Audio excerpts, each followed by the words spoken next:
I'm not going to be the first person you hear say this, and I'm not going to be the last. We live in a golden age of guitar gear.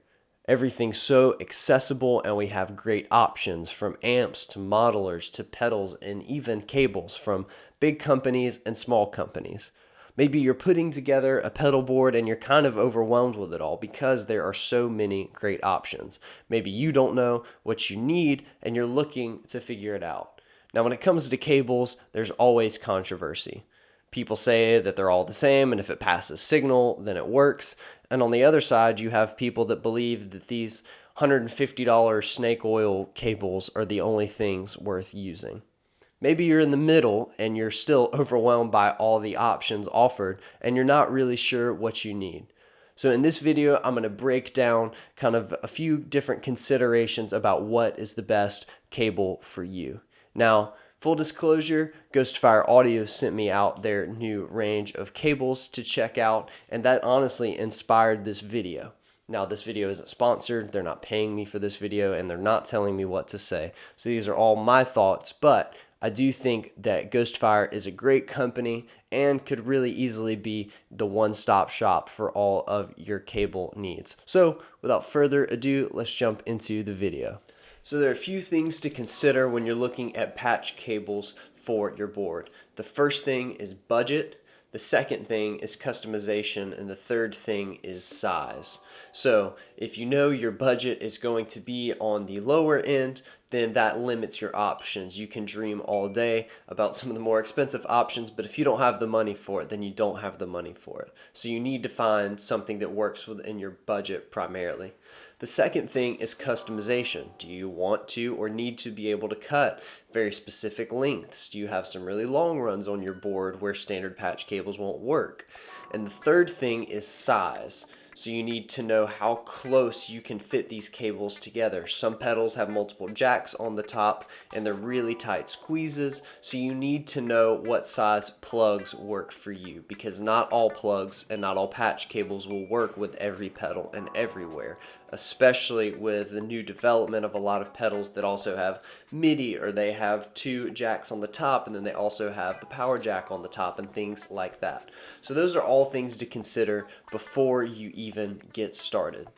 Now, luckily, with Ghostfire Audio, there are a few different options. So I'm going to start with the least expensive option, but one that I totally feel comfortable recommending to you. They use really great solder on these. They're copper core, so they're not the steel core jump cables that you get at Guitar Center and places like that out of a plastic bin. These are actually really good patch cables, and these are their Pancake Cables.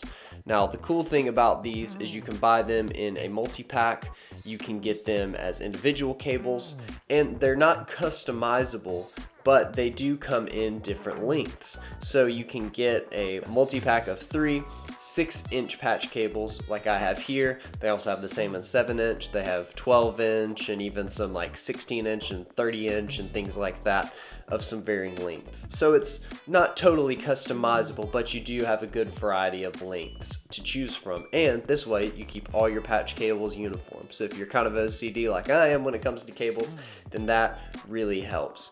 Now, these are not that expensive. These come down to about $3.90 each, and then goes up a little bit from there. So if you get the pack of 3 6-inch patch cables, you're looking at just under 12 bucks. And that's really good if you're just building your first pedal board, or you just need some general purpose cables to kind of work for most of your stuff. Then those are a really great option. Now, one thing to consider with pancake ends is if you have a pedal like my Strymon El Capistan or even Tide H9, some of those jacks are really tight on the top. So usually you can't have two pancake ends right next to each other on those cables. This is also true for some of the pedals that are even single size, like the Walrus Audio Congra, that have power on top and the input and output jack on the top. Sometimes these pancake ends will kind of squeeze those, and you don't really want a lot of tension on your jacks. You can get away with it, but that is the only downside to pancakes. But for the money, I find these to be really great cables.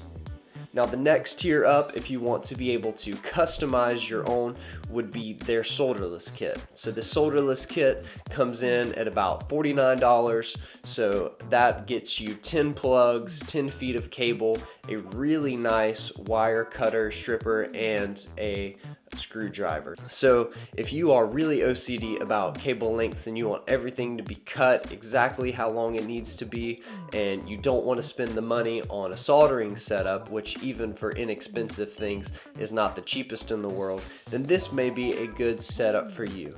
Now, full disclosure, I personally don't use solderless cables anymore, really, but they can be really helpful if you just have a board that's going to be sitting around the studio, or if you are not traveling that often, or if your board is mostly just staying in your room. Now, they can be very reliable. It just depends on how good you are at building the cables. And luckily, the ones from Ghostfire actually come with instructions. They sent this full instructions sheet that's really easy to follow, making the cables really easy to build, and they have the same thing on their website. So it's super easy to build them.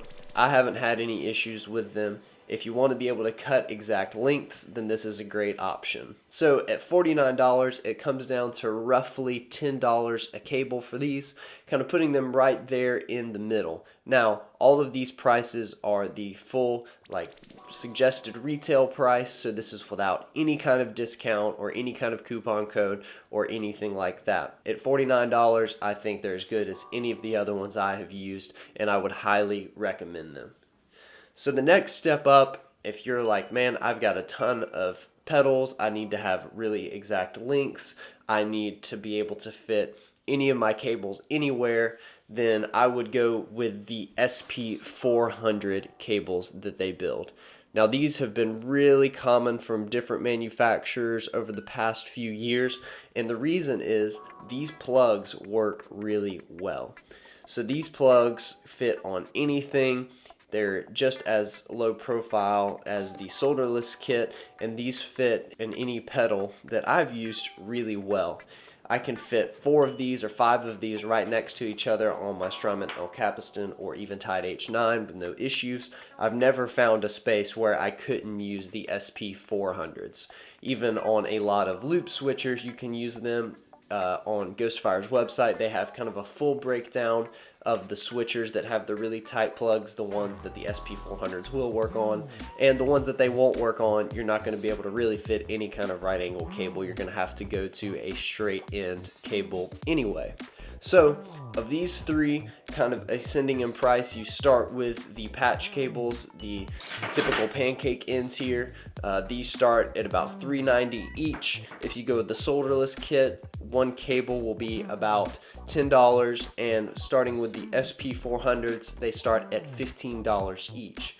So $15, it goes up incrementally from there, and the good thing is they're fully customizable, so you can go up in 1-inch increments all the way to 48 inches, which is 4 feet. So that's really incredible that they'll do that, and it's no additional charge for the customization, and it just goes up as the cost of the cable goes up. So the cost of the 3-inch patch is $15, and going all the way up to the 40-inch or 48-inch patch, I think, is still under 20. So they're literally just charging you for the additional cable length, which is really nice. So one other thing that Ghostfire sent out that is not cable related but definitely pedalboard related are these little pedal toppers. Now you've probably seen these before. They've become really common, especially since we all like to play pedal Tetris and get our pedal boards really tight together. And I have some from another company, but I actually like these better, and they're less expensive. These are just under $5 each, and the reason I really like them is they have this rubber grommet inside. So these actually work on every foot switch on my pedal board, including the infamous Eventide H9, which has these really short, small throw switches. So the other ones that I have, you have to order a special version to be able to work with foot switches like that. But this works on all of those. It works on typical foot switches like on my JHS kilt and everything on my board. So that's really nice. Since it has the rubber grommet inside there, that actually hugs the foot switch really well, and then you also have these set screws to just kind of further secure it. But on most of the pedals, I didn't even need to use the set screws. I tightened them down just so they wouldn't fall out, but it worked really well without them. These come in multiple colors, which is super cool. Check Ghostfire's site to see their current stock, but if I were going to use them, I would go with these over the other brands that I've purchased before. They're a little less expensive, and again, I actually prefer these over them. I like having these for pedals that are on a second row that can be hard to get to, especially if you're wearing boots or if you're on a stage and you've got a bunch of other pedals in the way. Sometimes you don't know exactly where that tiny foot switch is. This makes it a little easier to hit. So yeah, that's everything from Ghostfire. Again, big thanks to David Park for sending this stuff out. He's not paying for this video, but he did send this stuff out for me to check out free of charge. And honestly, I'd highly recommend it. If you are putting together a pedal board and you're a musician on a budget, or even in a year like this with 2020 with gigs becoming more and more infrequent, I would highly recommend going with their stuff. If you've got the budget, you can spend it and you can get great quality cables. And even if you are on a tight budget, you can still get great quality cables for what I believe is a really good price. Since they have soldered and solderless options, they really have all you could really want. So I hope this video was helpful for you. If it was, drop a comment below. Again, check the description for links to all of these things. Those are affiliate links, so if you do buy through those, I get a small kickback, which really helps me out in making these videos. So that's it for this video, and I'll see you guys in the next one.